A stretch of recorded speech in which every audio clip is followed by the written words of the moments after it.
Hola a todos, hoy les quiero hablar sobre la crisis en Venezuela del 2014, la cual trasciende los límites del Estado-Nación. Primero quiero realizar un breve contexto. Las manifestaciones en Venezuela surgieron básicamente desde el pasado 12 de febrero, más conocidas como la salida o 12F por su fecha de iniciación. Son convocadas por los líderes de la oposición, María Corina Machado, Leopoldo López y Antonio Ledesma. Se fundamenta en tres preceptos básicos. La primera es la exigencia de los derechos civiles. La segunda es la escasez de los productos básicos, entre ellos los productos de la canasta familiar. Y el tercero es el rechazo al intervencionismo cubano dentro de la política interna del país. Los antecedentes de la crisis. Primero, vemos que se ha presentado una crisis económica dentro del nivel nacional.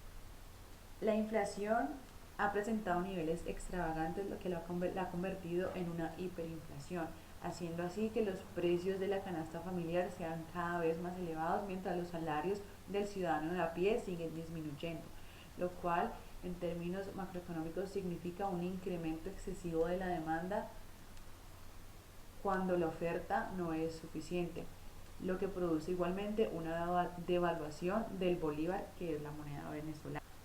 Como segundo antecedente están los elevados índices de inseguridad.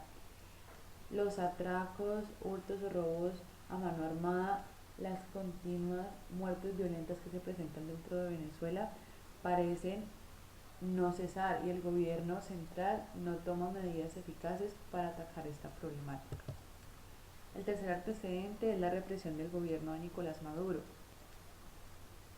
Se evidencian violaciones al derecho a la oposición, el derecho a la libre expresión. Esto crea una tensión entre democracia y autoritarismo. Por un lado, Nicolás Maduro sugiere que su gobierno es legítimo, pues salió electo con la mayoría de los votos de ciudadanos venezolanos. Pero por otro lado, ataca constantemente la democracia en su país, prohibiendo las condiciones esenciales para la existencia de la misma.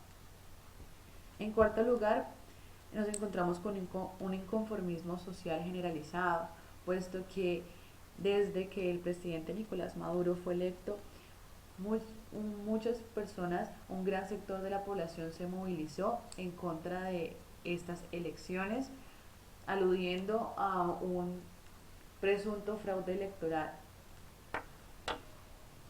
De todas formas, vemos que el gobierno de Nicolás Maduro no ha contado con un respaldo amplio de la población venezolana, haciendo difícil también su gestión y creando problemas de legitimidad y gobernabilidad dentro del territorio.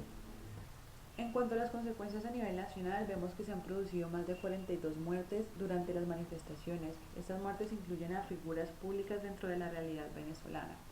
Ha ocurrido también la clausuración de medios internacionales de comunicación como CNN en español y NTN 24, medio de comunicación colombiano. Pero asimismo debemos reconocer que medios alternativos de comunicación de radio, prensa y televisión venezolanos también han sido clausurados y censurados desde el gobierno de Hugo Chávez.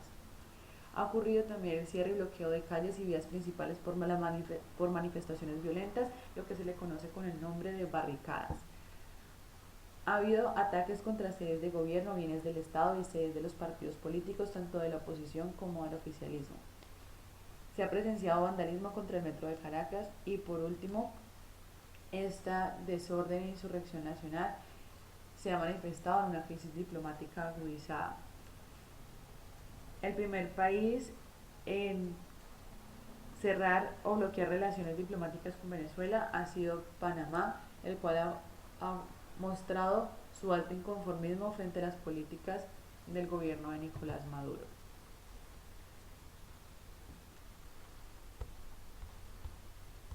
Venezuela pertenece a algunas organizaciones internacionales que influirían dentro de esta crisis de Estado.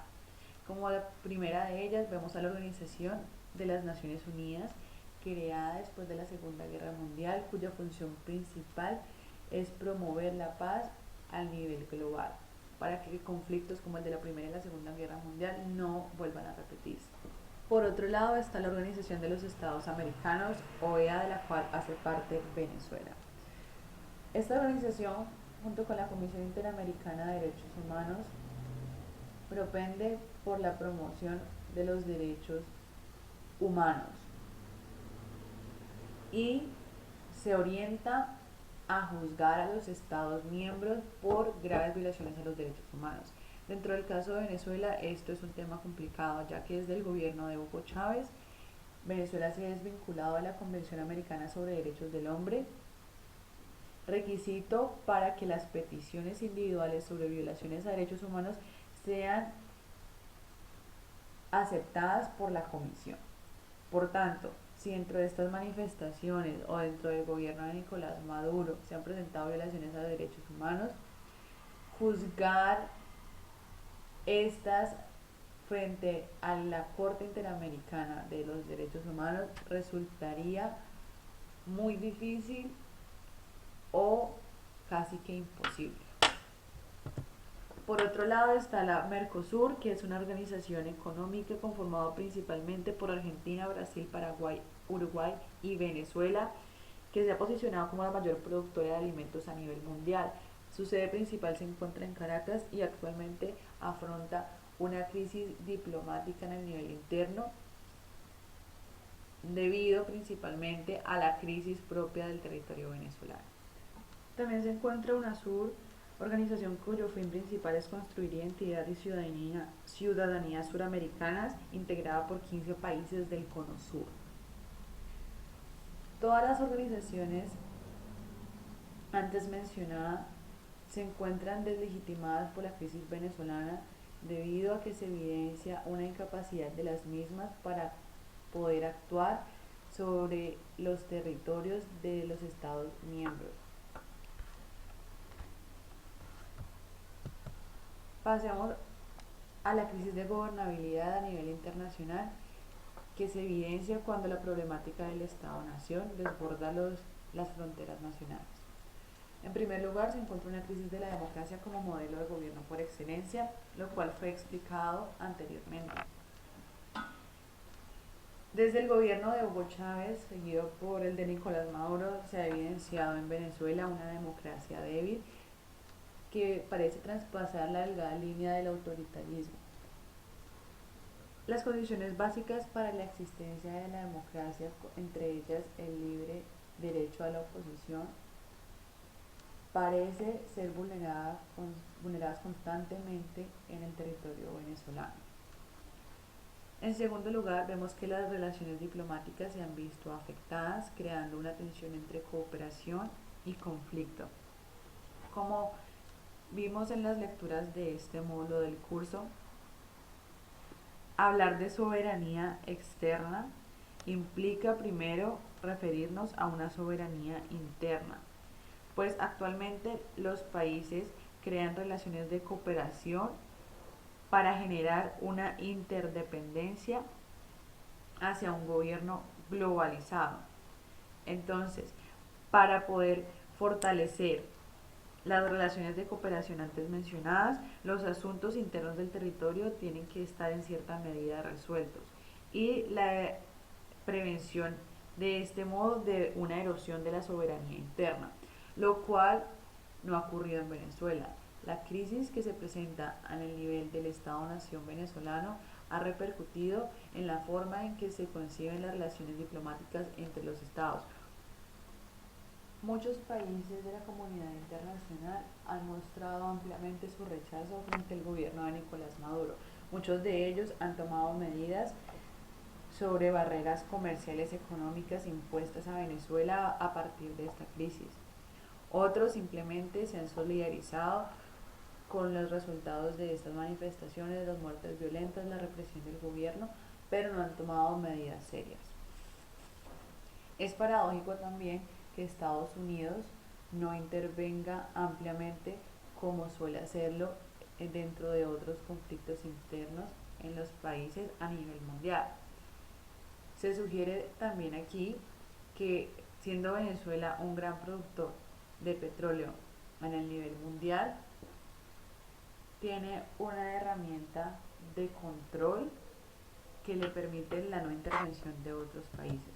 Por otro lado está un cuestionamiento de las instituciones internacionales o el cumplimiento del derecho internacional. Como vimos anteriormente, estas organizaciones internacionales a las cuales pertenece Venezuela no han podido hacer mucho frente a la crisis en territorio venezolano. lo cual entraría a cuestionar si estas instituciones realmente están funcionando o necesitan ser reformuladas o alguno de sus estamentos ser replanteados. En cuarto lugar, encontramos un debilitamiento de la soberanía interna dentro del territorio venezolano frente a la formulación de políticas públicas eficaces. El gobierno de Nicolás Maduro parece que no ha podido afrontar los problemas de la sociedad venezolana en su conjunto, creando tensiones dentro del territorio. Ahora bien, a manera de conclusión, es posible afirmar lo siguiente. La gobernabilidad global sugiere fuertes relaciones de cooperación entre los estados. El camino hacia un gobierno globalizado sin que éste se interprete como un único gobierno global dependerá de la solución de muchas problemáticas de orden interno dentro de los estados. Las exigencias de los países más desarrollados entran en tensión con las precarias democracias de los países en vía de desarrollo. Por esto, la comunidad internacional y las organizaciones del nivel supranacional deben adelantar mecanismos conjuntos que permitan superar las problemáticas económicas, sociales y políticas que entran en choque con la idea de un gobierno global desde el nivel local. Muchísimas gracias.